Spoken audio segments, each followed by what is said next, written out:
So here we are at STEMGO Pro Day. Really beautiful event here at the amazing Shell Energy Stadium. Woo! Look at this. And our first guest today is Jancy McPhee. Hi everyone. Jancy McPhee, she's a renowned scientist apparently. I don't really know much about you. I think I've been promoted. Thank you so let's much. hear your story. Thanks, Benjamin. So I am a professional scientist by training, and I grew up in a humanities home, and all of my hobbies were music and theater. So I just had this interest in how humans are creative and how they solve problems. That's my area of expertise. And I also work in the space world.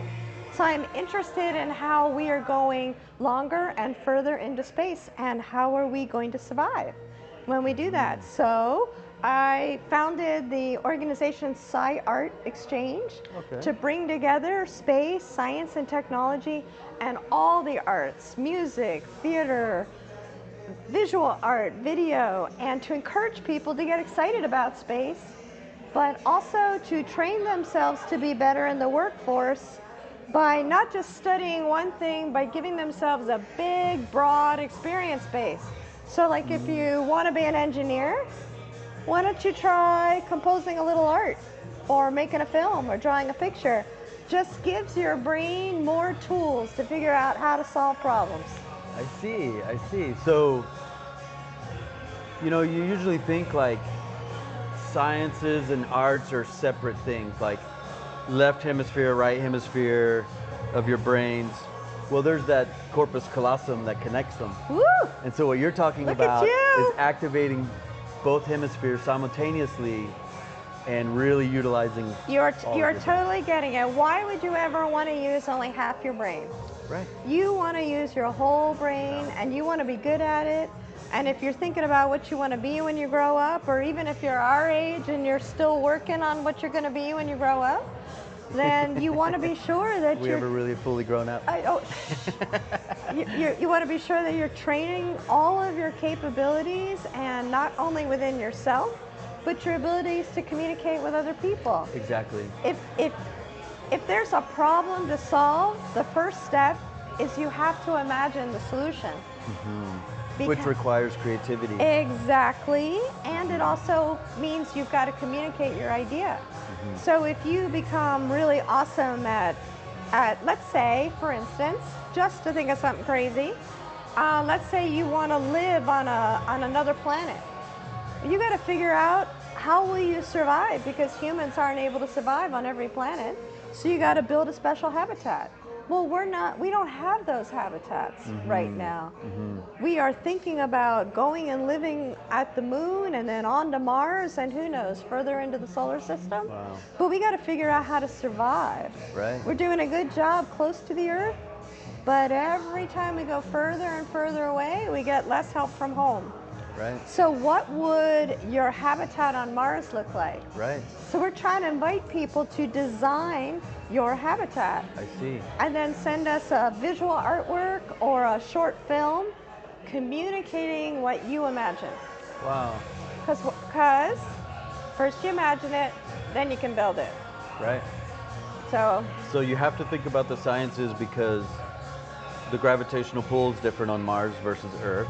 Yep. Different on the moon versus Earth. So Yep. how would gravity play a role in your habitat? So it's going to depend where you are. Right. So if you're living in space, you basically have no gravity. We have 1 g here on Earth. So you're both basically floating. And the interesting thing about that is, in the absence of Earth's gravity, your fluids rise to your head, and you offload your muscles and your bones.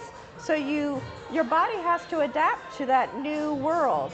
And then let's say you float around for a year, and then you go and you want to land on the planet Mars. Well, now there's not quite as much gravity, that there's 3/8 gravity. So now you have some gravity, but not as much as at home.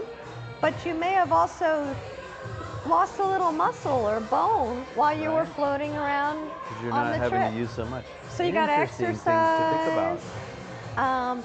So you can put that kind of that little bit of science wisdom you just gave us into your habitat design? Well, one of the most fun things I've heard space architects talk about is you have more Space architects, territory. that's cool. Yeah, more territory to actually use in your habitat when you have less gravity.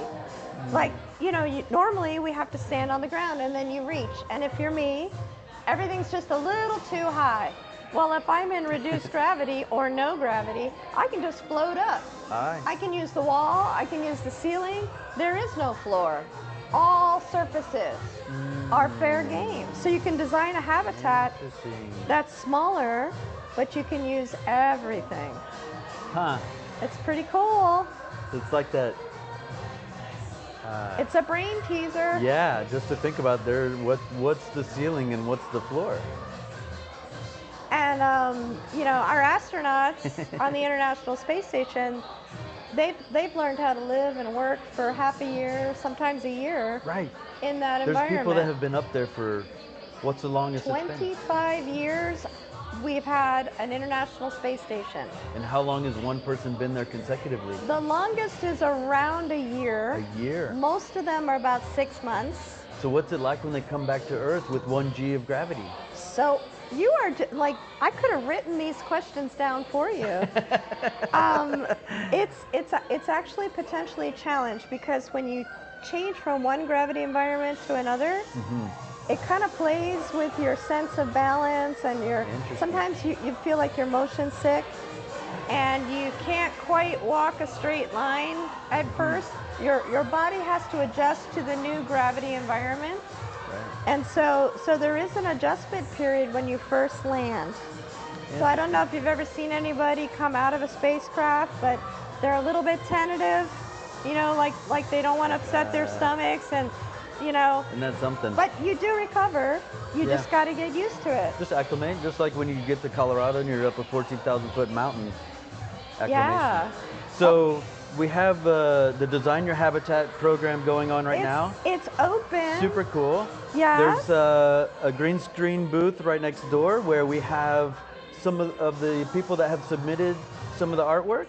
Yep. And we put a window in their artwork, and so you're doing this like green screen selfie where you're like actually on Mars. That is so cool. And you're like inside the habitat, like outside the window of the habitat. It's pretty cool. We have had so much fun working with you guys at Creatopia just to be creative. Right. And come up with different things. Yes, that artwork actually came in through a Project Mars competition where we challenged people to think about what's it going to be like to be the first human who lands on Mars?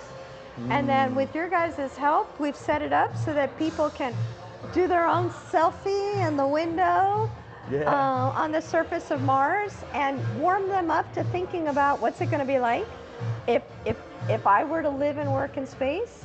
Right. And what do I need to survive? And don't forget, thrive. If we live a long Not just time survive, in but space. thrive. I think you're probably going to need a lot of Velcro. And Velcro is a big thing we use a lot already in space. I think one of the challenges is also making sure, because you have so many extra places to leave your stuff, you have to be sure you don't lose track of your stuff. Right. So I don't know what it's like at your house. Just like cover the walls in Velcro? Yeah. You put this here, put that there. Then you're Wherever. like, where did I leave that? Yeah. Huh. Did I leave it on the ceiling? It could be, but there is no ceiling. Exactly. For you, it's just another surface. How funny. So it's super fun and something to think about. And fun right? is also very important in the future in space. We've got to figure out not just how to survive, but also, are we going to play games in space? Of course. Are we going to make music in space? Of course. How does sound travel in space?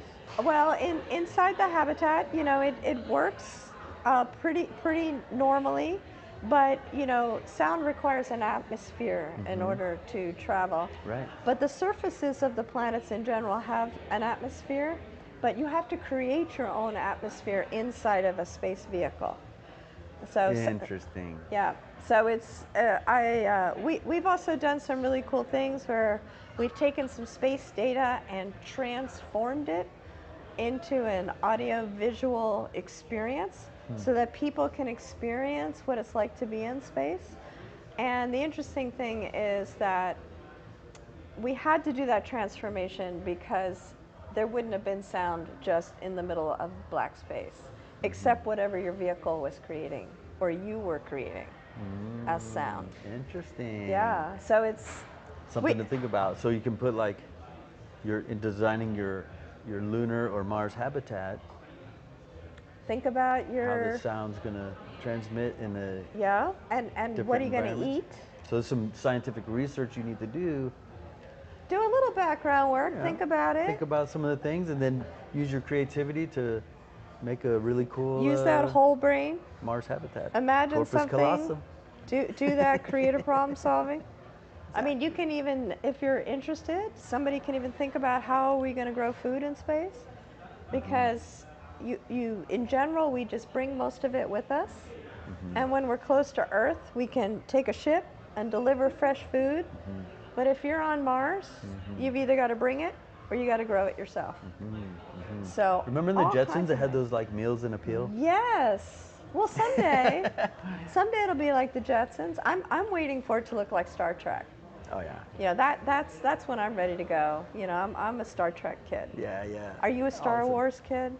Star Wars, Star Trek, You- Lord of the you're- Rings You'll even. take it all. Yeah, I'm Oh, yeah. totally into the Lord of the Rings. Well, cool. Thank you very much, Jency. That was awesome. How can somebody find out how to enroll and submit some artwork to the Design Your Habitat program? Thank you. So if they're not here today at this wonderful STEM GoPro event in Houston at the Shell Energy Stadium, they can just go online to sciartexchange.org and then go to the Design Your Habitat tab, and they'll have all the information they need to submit a visual art or a short film about what would it be like to live in space. Nice. And so this is a competition type of deal? It or is a how All the competition. submissions are going to be grouped together? So we have a lot of different kinds of competitions. The one associated with the Houston area is they have until October 15th to create their artwork about designing a habitat for space. And then the best artwork is going to be showcased at the Tech Fest Expo in November. So whatever your creative idea is, your imagination will be seen by the hundreds and thousands of people that come to Tech Fest Expo. How about that? That's why we say be inspired, be creative, and be heard. Because we always showcase any of the artwork we get, because telling the story of space is something we want everybody to get excited about doing and share the word, and so that we can explore space as one humanity together. Very cool. What a great program. Thanks. That's so neat. I love the idea of mixing science and arts. You know, you don't see that too often. You know, it's like, Gotta create that's why bridges. they're changing like STEM to like STEAM. STEAM, Right? that's what like, we We are. have to include the arts because it requires artistic creativity mindset to resolve problems, So- conflict resolution, communication skills, all these things, and we need to keep that art, creativity. So from the the beginning. art is a great way to learn how to tell a story and to catch yourself approaching creating solutions to problems the same way. If you brought an artist and an engineer together and told them to solve a problem together, they would approach that problem solution differently. So they can learn from each other. And a fun fact is 95 or 98% of Nobel Prize winners have some kind of professional or side hobby in the arts.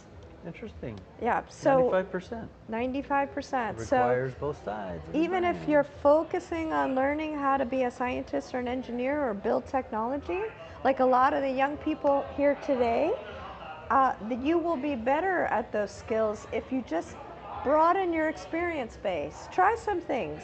And being creative is hard, so never stop just because it's hard. Right. Really good things. If it's so easy, everybody's going to do it.